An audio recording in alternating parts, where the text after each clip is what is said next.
Olá pessoal, bom dia a todos vocês. Vamos dar início aí à nossa segunda semana da disciplina Posicionamento por GNSS, ok? Então nós abordaremos aí a aula 02 nessa segunda semana. Pessoal, o que nós iremos comentar nessa semana? Então aí, dentro dos sistemas de posicionamento, nós abordaremos aí a estrutura do sistema GNSS, ok? Então suas componentes, a sua estrutura e também comentar sobre o seu funcionamento e suas interpretações. E aí, posteriormente, a bibliografia. Bom, pessoal, então aqui eu venho com um quadro ilustrativo em relação aos componentes do sistema GNSS. Então, nós abordaremos aí a estrutura do sistema. Assim como nós comentamos aí na aula anterior, vocês perceberam aí quais são os sistemas que compõem o sistema GNSS. Okay? Também temos aí alguns autores na literatura que abordam o sistema GNSS, também como aí o desenvolvimento e a união do sistema GPS, Galileu e sistema GLONASS. Ok? Então nós temos mais alguns sistemas também que nós comentamos, mas alguns autores aí abordam principalmente esses três sistemas. Tudo bem? Então, olhando aqui esse quadro ilustrativo, o que nós temos, pessoal? Nós temos aí componente espacial, que são os satélites, conforme eu comentei. Nós precisamos de pelo menos 4 satélites, mandando aí informação, tanto para o meu receptor, tanto como para a minha estação base, como para a minha estação móvel. Ok? Então, no caso aí, se for em conexão em tempo real, um RTK. Então, eu preciso de pelo menos 4 satélites em comunicação com o meu receptor. Para quê? Para que possa ser aí corrigido o erro do tempo. Então, o erro do tempo entre a emissão do sinal do satélite e o receptor. Ok? Então, o que nós temos? Nós temos a componente espacial, que são os satélites. Posteriormente, aí, nós temos as componentes de controle, que são as estações de monitoramento. Então, nós temos aqui as estações que monitoram esse sinal emitido pelos satélites. E depois nós temos aí os componentes utilitários, que somos, por exemplo, aí, nós, realizadores de levantamentos de coordenadas. Okay? Nós temos aí os automóveis, nós temos as embarcações, incluindo os navios, e depois também nós temos aí o setor dos aviões, e assim vai, aeronaves, e assim por diante. Okay? Bom, pessoal, então aí, componente espacial, sistema de posicionamento global, GPS. Nós temos aí 24 satélites, mais 5 dos blocos 2, 2A e 2R, distribuídos por 6 órbitas. Essas órbitas aí, aproximadamente, elas desenvolvem uma trajetória circular com raio cerca de 26.600 km, separados entre si aí por 60 graus em longitude. Ok?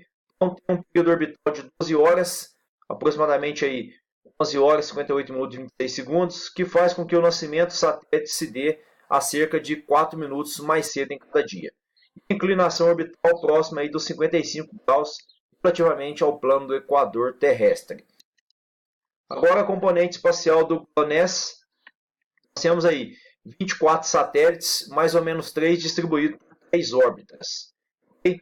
Então, desenvolve também uma órbita circular, com raio cerca de 25.510 km, separados entre si aí por 110 graus em longitude.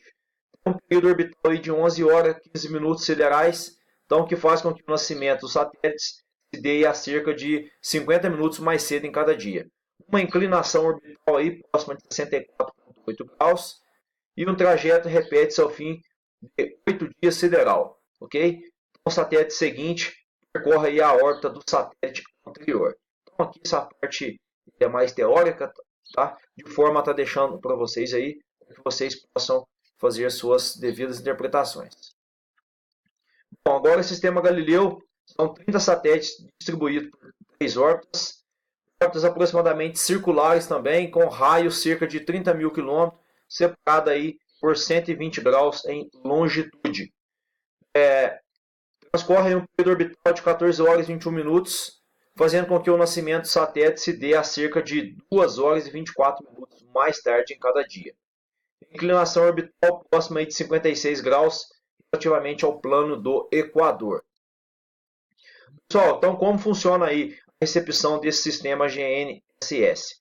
Então nós temos uma antena, pessoal, uma antena e um pré-amplificador amplificador. Então, essa antena, posteriormente, esse símbolo aqui vai amplificar o meu sinal. Okay? Depois eu tenho um processador desse sinal. Então, por exemplo, um Cut Track Loop e um Carrier Track Loop. Okay? Depois eu tenho uma memória que fica destinada ao armazenamento dessas informações. Então, dentro dessa memória eu vou ter aí um microprocessador e também um oscilador de precisão, interligado aí a uma fonte de energia, que é a bateria portátil. Okay? Então, essa bateria ela é recarregável e que vai alimentar todo esse sistema.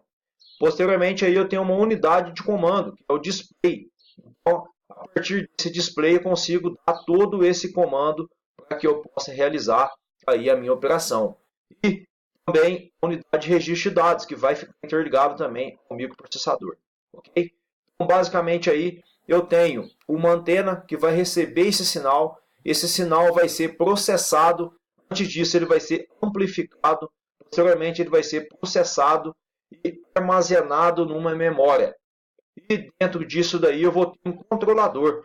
Okay? Então, nós, usuários, aí, nós vamos dar controles, de forma que nós objetivamos aí informações relacionadas às coordenadas dos pontos. Então, coordenada E, coordenada N, coordenada Z. Longitude, latitude e altitude geodésica ou geométrica, também conhecida aí como altura elipsoidal. Tudo bem? Bom, pessoal, bandas de frequência GNSS. Bom, nem todas as frequências de sinais emitidos no espaço chegam à superfície terrestre. Okay? Uma banda de frequência de GNSS é um exemplo de penetração total na atmosfera.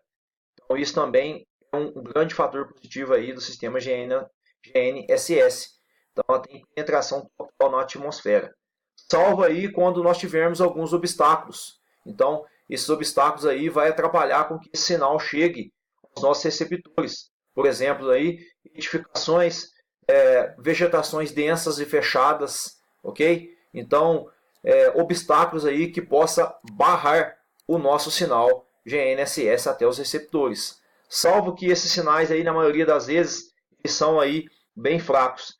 Por exemplo, aí, em relação aos rádios locais, sinais aí eles possuem aí uma intensidade menor do que diversos sinais que chegam para nós aí, ok?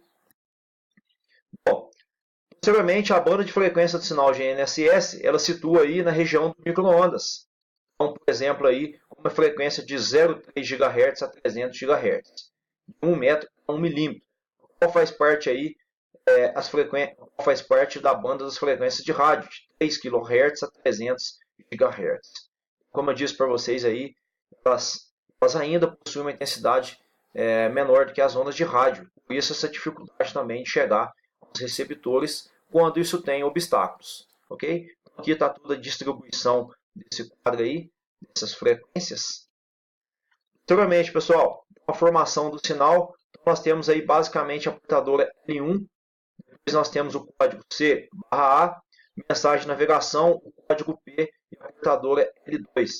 Isso tudo começa aqui ao receber esse sinal por essa antena. Então, essa antena irá fazer a antena vai captar esse sinal e com isso vai distribuir esse sinal em todo esse sistema até chegar lá no dispositivo portátil, me fornecendo as informações de coordenadas E, coordenada N, coordenada Z. Lembrando, pessoal, que nós temos aí o sinal L1, por exemplo, o sinal L1 ele tem frequência aí na casa de 1575,42 MHz. Okay? E depois aí nós temos o sinal L2, aqui embaixo, com uma frequência aí na casa de 1227,6 MHz. Ok?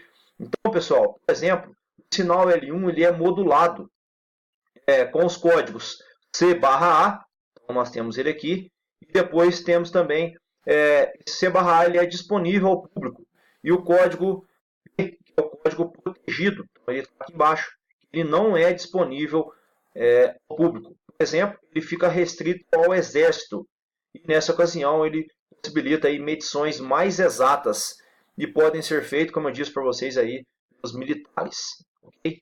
Esse código P aqui ele não é disponível aí a nós cidadãos civis, só é disponível para nós aí o código C/A.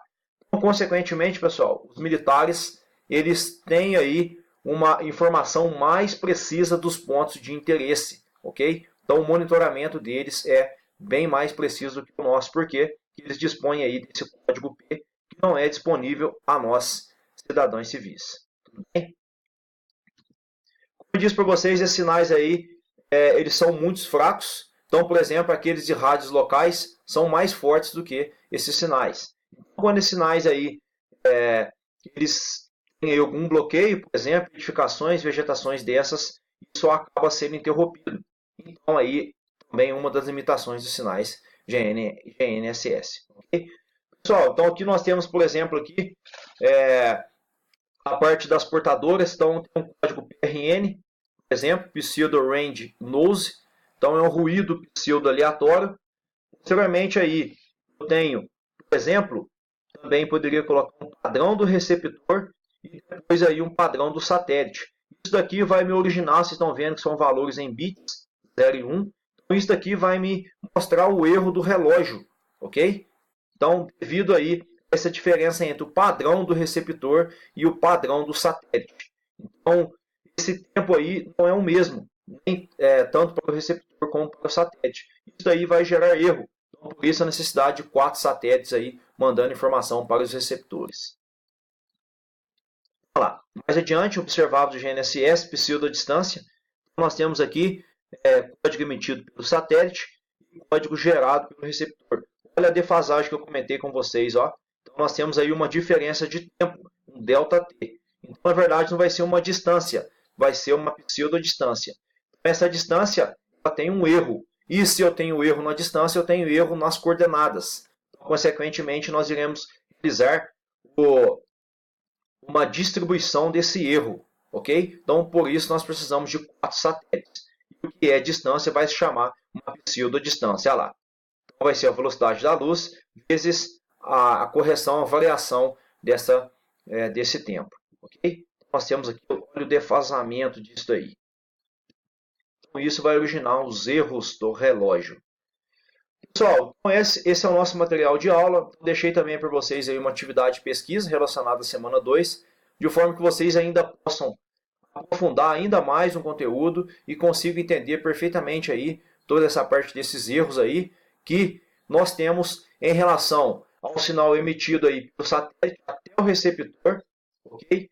Então, o processamento dessas informações por esse receptor. Então, isso vai gerar erro aí, tanto do padrão do receptor como o padrão do satélite. Então, essa pequena diferença vai chamar para nós o erro do relógio. E com 4 satélites nós iremos conseguir aí, a fazer essa correção e, consequentemente, ter uma distância aí bem próxima do real. E isso vai interferir para nós nas coordenadas. Então, distância precisa, coordenadas precisas. Tudo bem? Bom, então, se alguém tiver alguma dúvida, eu me coloco à disposição na caixa de correio, ok? Então, vocês podem mandar mensagem para mim, que no tempo hábil estarei aí sanando aí qualquer posterior e eventual dúvida. Bom, então vou ficando por aqui, vou agradecendo vocês, vou deixando meu muito obrigado. Desejo uma boa semana de estudo a todos. Me coloco à disposição aí para qualquer dúvida, ok? Então, deixo meu muito obrigado, meu abraço, meu até mais.